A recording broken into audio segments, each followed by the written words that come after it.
folks, my perspective here, and in this short video I'll be looking at perspective and angles in perspective and how this teaches us that the earth is actually flat.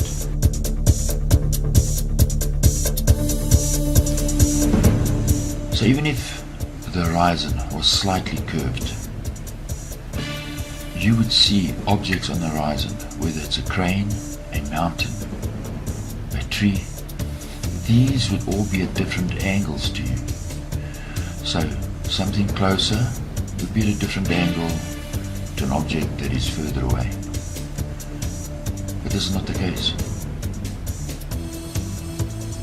We only ever see objects close and far as 100% vertical. This shows that the earth is flat.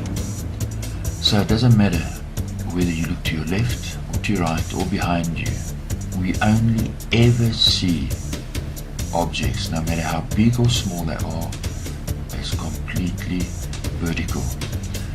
And we take this fact for granted in our paintings and in photographs. We only accept something on the horizon that is vertical, because this is the reality that we live in.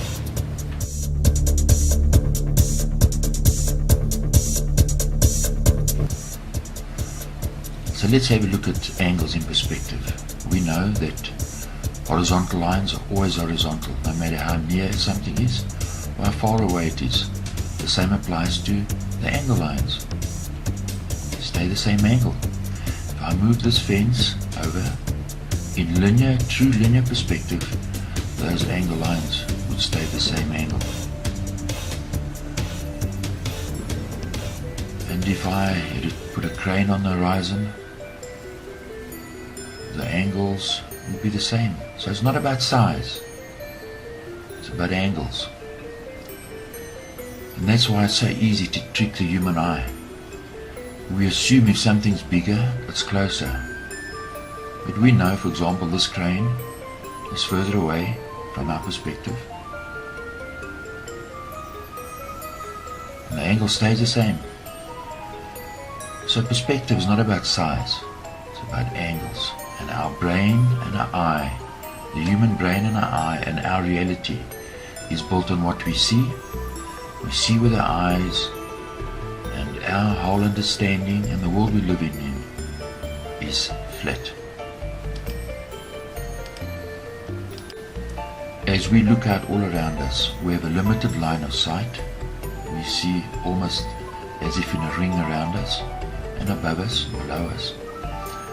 But the angles stay the same from our perspective. And this can only work if the plane, the floor we are on, is flat. This is reality. We're living in a flat earth. That's how our brain and our eyes are wired. So as you look around you, ships, buildings, from your perspective, everything is always completely vertical. Nothing falls over, no matter how far away it is from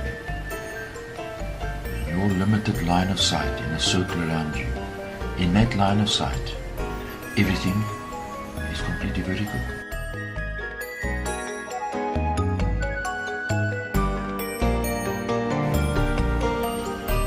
Now let's look at the angle of light.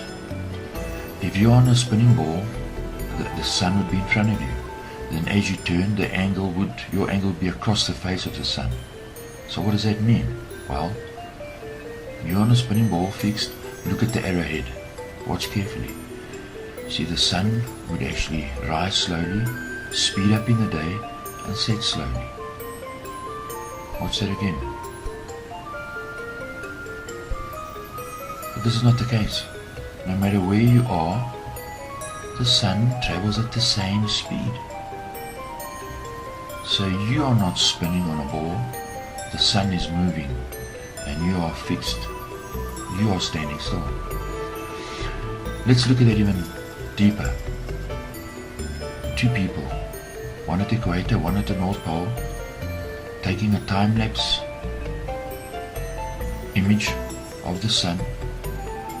For them, the sun would be traveling at different speeds. But this is not the case. No matter where you are, the sun travels at the same speed. It shows that we're not on a spinning ball. Now let's look at the shadow and the angles of your shadow. If you're on a spinning ball and you're in the north, your shadows will only ever face north. And if you're in the south, your shadows will only ever face south. And every 6 months, because you're at the same 23.4 degree angle, the sun will be on the opposite side. So night, morning and sunset should swap over every 6 months, and they don't, because we're not on a spinning ball.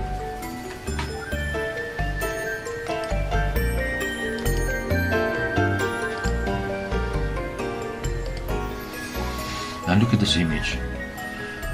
Look at the angle of the sun's rays. Look carefully. Now if we take this image and we spread it out into 3D space, look at the angles.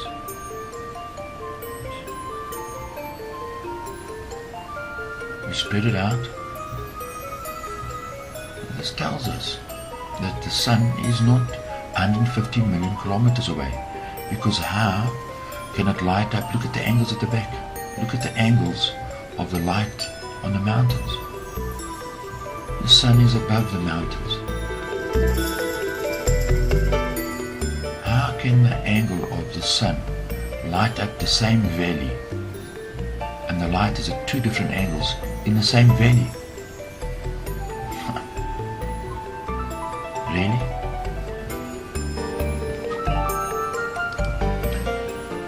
So this is what we see in real life. You're standing still, the sun is moving overhead, it's giving us those extreme angles, and as it moves overhead and it moves away from you, remember it's on the horizon now. That's how you can get those angles of sunlight on the horizon, because it's not 150 million kilometers away, it's above the clouds. So what they teach us is that you and the clouds are actually spinning together, and the sun's rays are standing still, because you are moving through those rays. You can see this is ridiculous. This is mindless garbage. This is not what we see.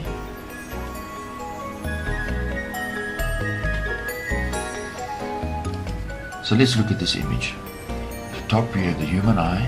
You see everything at eye level, but you have a limited range into the horizon. You see the horizon at eye level. So if I take my video camera or my stills camera and I put on a zoom lens, I can extend my vision into the horizon, further in, but the horizon is still at eye level. And if I put on a huge telescopic lens, I can see even further, but the horizon stays at eye level. So what's the point of having zoom lenses if the horizon is curved? Because you wouldn't be able to see around the curve. So the issue is, humans have a problem judging distance with perspective. We find it difficult. So look at the top image. You see a ship, you know that the ship's not far away, and you see the moon, you think, well, that moon is 400,000 kilometers behind the ship, but yet it's in focus to your human eye. How is it possible? So now you take your camera out, you put on a big zoom lens, and you pull the focus. So you focus in the tree, and you do a couple of turns, and now you focus on the clouds behind the tree, and the ship's in focus and the clouds are in focus. And now you only give a slight turn, and the moon's in focus. How is this possible? Because the moon should be 400,000 kilometers behind the clouds. Well, the fact that you only have to focus a smidgen on your focus ring, and the clouds, and you can pull the focus from the clouds to the moon, tells you that the distance between the moon and the clouds is very short. This is a simple fact.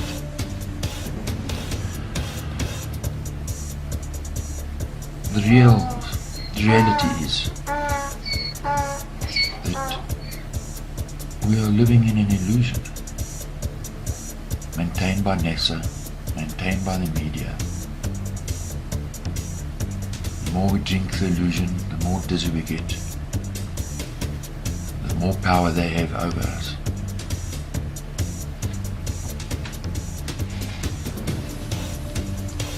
So if you had any delusions that you were something special, well, there's a status check for you.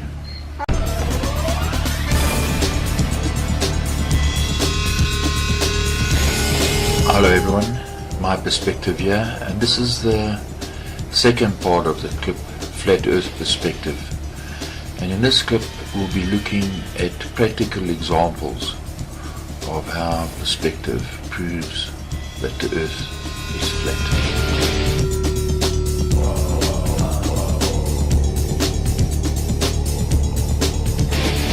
So some people will say that the horizon is not always at eye level. For example, this image, the horizon is by the ankles. So remember that the horizon line could be at the level of the photographer or at your eye level. So I can't expect the horizon to be at the level of these mountain climbers. So if the photographer raised his position or climbed higher, then it would be. So it depends on where the photographer is when he took the image. He might have been below them or above them when he took the photograph. So here we have two images. The horizon is at the same level for the photographer, and some people are above the horizon and some people are below the horizon. So the horizon level, the horizon line, is always at your viewer eye level. So in Flat Earth Perspective Part 1, we looked at how, from your perspective, that angles, objects on the horizon, no matter how far they are or how close they are always 100% vertical. And now we're going to look at some practical examples how this is true.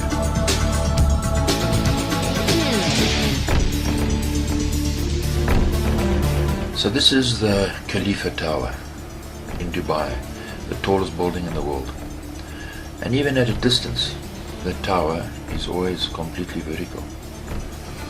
So no matter how close you are to the building, how far away you are, it's always vertical. And that building is made up of layers.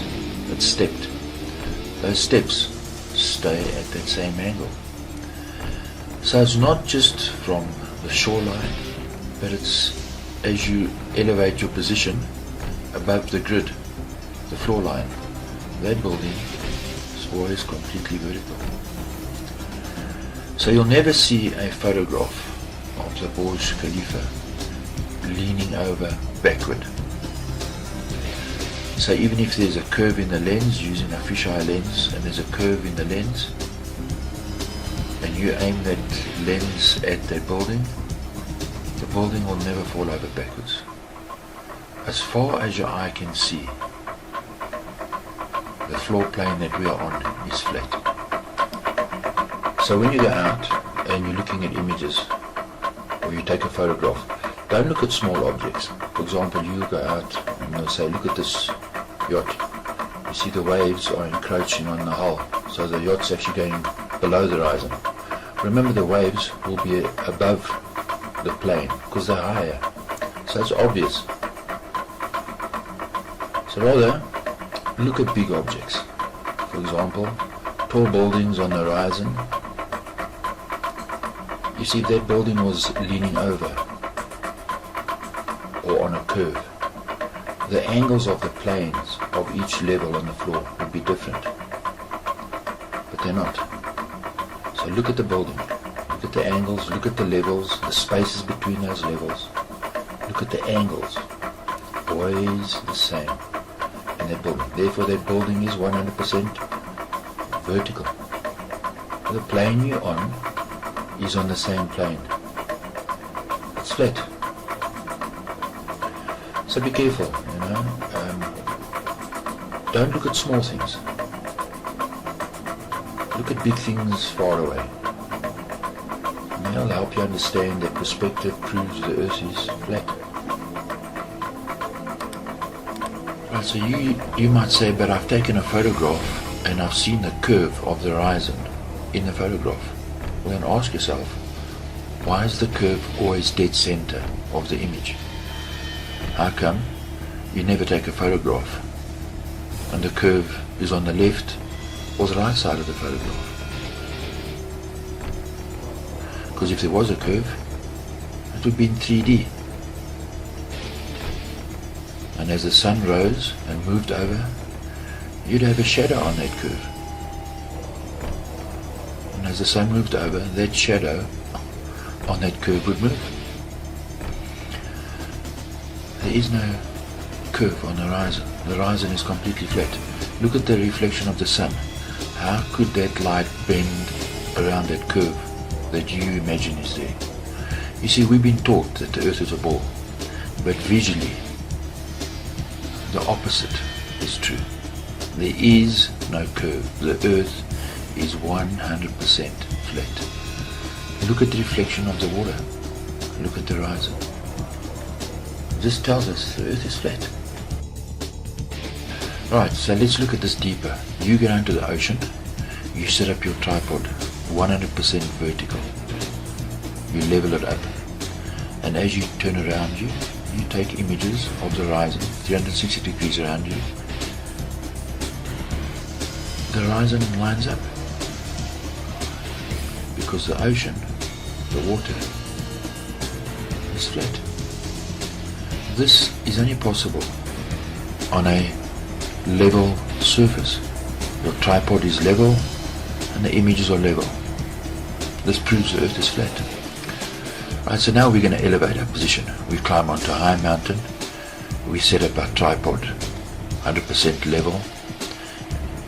That means the horizon would be below you.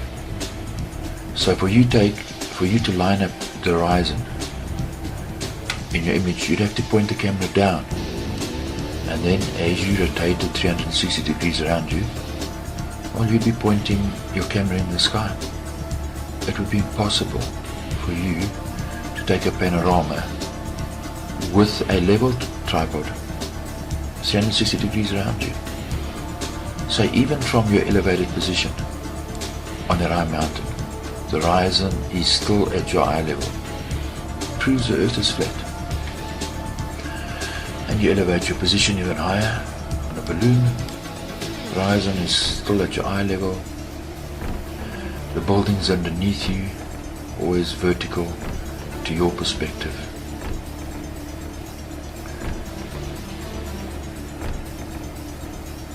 Earth is flat.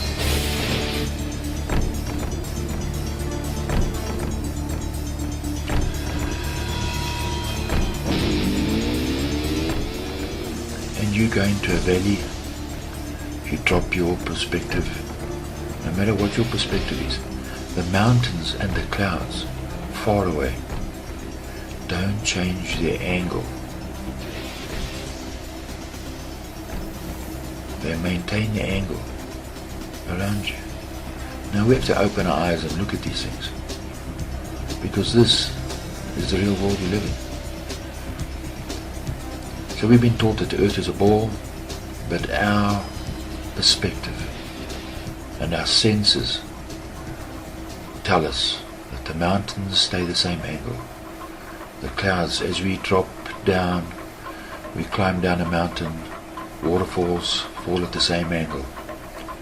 Clouds at the same angle. Cliff faces stay the same. And if we were to drop our eyesight down and look down into valleys, the perspective stays the same. Right, so let's put this into a practical example. In the Indian Ocean, on the Mescreen Plateau, there are two islands. Island on your right is the island of Mauritius, and on the left is the island of Reunion. The distance between the two is 203 kilometers. Now the locals on the island of Mauritius will tell you that you can take a photograph of the island of Reunion and they recognize the silhouette of the island of Reunion. Well, how is this possible? And the mountains aren't falling over. They're the same. They recognize that outline. Now on the island of Reunion, and you don't have to climb to the high mountains and the volcano in Reunion Island.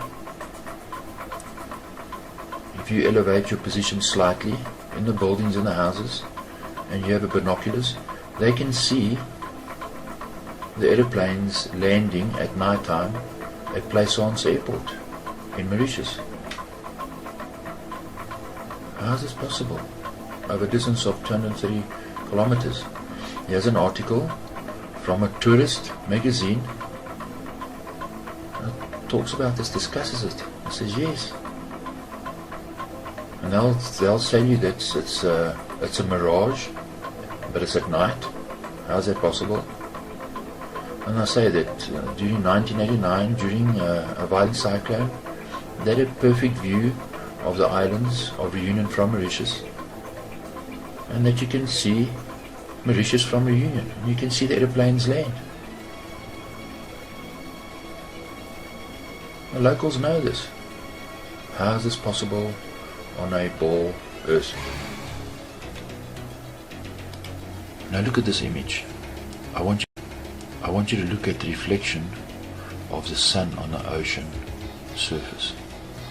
No matter how far away the sun is, or how close it is, the reflection always points towards you. And we see this in real life. No matter at what angle you stand to that scene, the light always points towards you. Why is this? Well, if I show you this image, you'd say, oh well, because the water is flat. So you have the reflection, what's above perfectly matched below. And if you move your position, you know, and you understand that that water is flat. That's why this image is the way it is. But now I swap the image to this. You see, you've been taught the earth is a ball, but yet the reflection in the water and the perspective is the same for both. Therefore, the water in both images must be 100% flat from your perspective. The earth is not a ball. Yes, so they'll tell you, yes, this is perspective. We see the clouds getting smaller on the horizon. All the ships as they go away stay completely vertical. So that the earth is such a big ball that it looks like a flat ball. Both can't be true. If the earth was curved, if there was a slight curve, the angle of the clouds would change. They can't both be right. They'll tell you that perspective is true, but a ship goes below the horizon. If that's true, then you'd only ever see the bottom of the clouds on the horizon, and all the clouds would be at different angles, and the ship would change its angle. You can't have both. One has to be right, one has to be wrong. And this is the right one. This is the perspective we see, and this perspective tells us the earth is flat. Yes, so they'll tell you that from your perspective you're so small and the earth is so big that it looks flat. Well, consider this. This ant would see the light on the ground first before he saw the flashlight. And then the flashlight would disappear and he would still see the light on the ground, because he cannot see around the curve of the ball. So this ant wouldn't be able to see the sun or the flashlight for the full 12 hours. But yet on Earth, the opposite is true. Now this ant on a flat surface would see the flashlight first, then the light would approach him. And at sunset, the last thing he would see would be the flashlight. So, sunrise, he sees the flashlight. As the flashlight disappears, the sunlight disappears on the ground. And this is what we see in real life. And he would see the flashlight for the full 12 hours from his perspective. Right, so you're saying, well, what about NASA? I mean, here's a video clip of NASA doing some spacewalking. But look at it. Right? This is real, isn't it? Look again. Look at the reflection of the poor Earth in this astronaut's helmet. And look at this. Did you see? Look at it again. This is not real. This is not real perspective. So when I analyze this, look at this. This is fake. You see, the visor of the astronaut is round.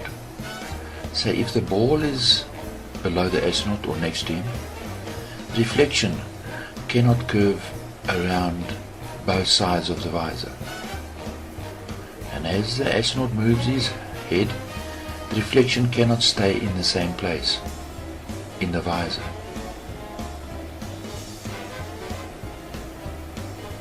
As it does in NASA's image. So NASA stuff is fake.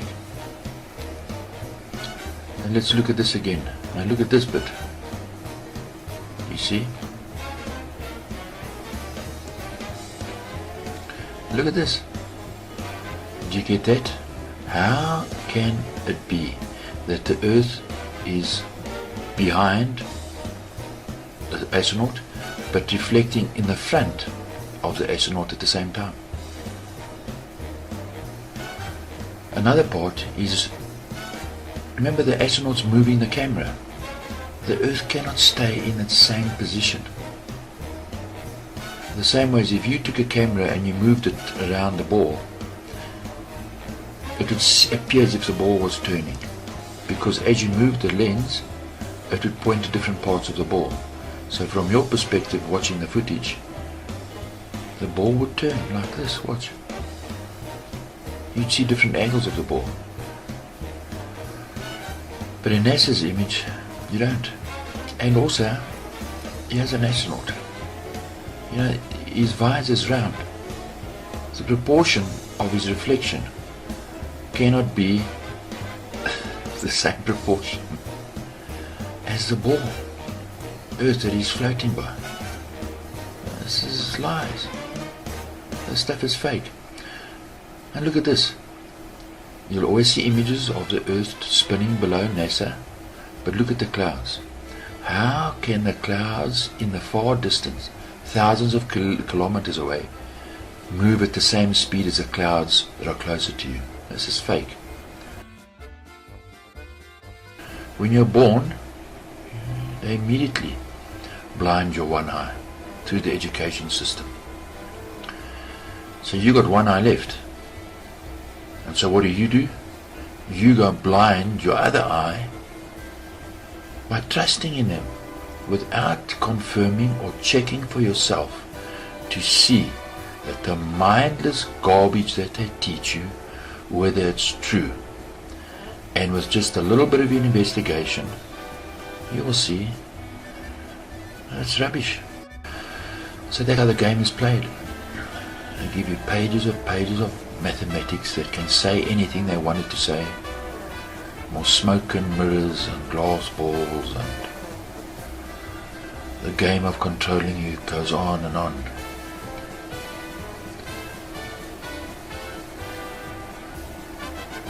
But when you take your eyes back, both of them, then you'll get your mind back.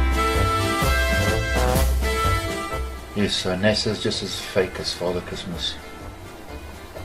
And there was more chance of getting to the moon. It was on a sled with reindeer. The whole thing is just it's just fantasy for adults. So as the governments fail miserably, they invent fake achievements, as they rob you and steal from you, and blind you. They give you a big shiny box wrapped up nicely. When you open it up, there's nothing inside. It's just lies. There's evidence all around us. We see images from the salt pans of Bolivia. The earth is flat. And many people, in their own creative way, they've brought this to our attention, and as normal, as usual, we don't listen or pay attention. One such person was a writer, Jonathan Swift, and he wrote the book Gulliver's Travels. And did we think about what he was saying? There's a giant who lives in a small man's world, and on one of Lemuel Gulliver's Travels, he comes across this disc that's floating in the sky. It's a flat land, and it's a castle in the sky. And are we paying attention? This flat land is ruled by a queen, and this land is called La Puta. Now Puta in Spanish is whore, and in French, because it refers to this disc, this flat land that is ruled by this queen, who's also a whore, Babylon the Great. And it's the earth that we're living on. It's controlled by the Vatican, and they have these scientists. They've got one eye pointing up and one eye pointing down. They're so obsessed with science that they cannot even discern the world that they live on. And so they have a ball with a light in at the end of a stick, and they walk around and use this to keep their balance, to see where they're going. They're looking at the ball and the end of the stick. Do you understand what Jonathan Swift was trying to tell us? And on this island, they don't use a tape measure. They measure everything with a square and a compass. And this refers to the world we live in. The world and everything we know controlled by the Freemasons. All the astronauts are all Freemasons. And the education system and the government officials, all Freemasons, governed by the Vatican. And on one of Gulliver's Travels, he went to the island of Lilliput. And Lilliput is small puta, small prostitute, and he collects the ships, and he walks from one land to the other, and they see him, and it's flat. See, we read these, and do we think about it? No, we don't. But yet the evidence is there. The earth is flat. So to conclude, remember the Mascarene Islands, the Mascarene Plateau? I'm going to go back there and look at some images. And on this plateau, there's a group of islands called the Maldives. And the height above sea level on some of these lands is only half a meter. And yet from here you can see the land at the back. Look at the cows, look at the land. The airport on the island of Maldives. Flat. Capital of the island of the Maldives. The principles that we see in this image applies to the whole earth. We just have to open our eyes and look. And all the small islands of the Maldives. Are we looking and using our senses and using our eyes? If we do, we'll see a flat earth. So cheers and thanks for watching.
There's him out.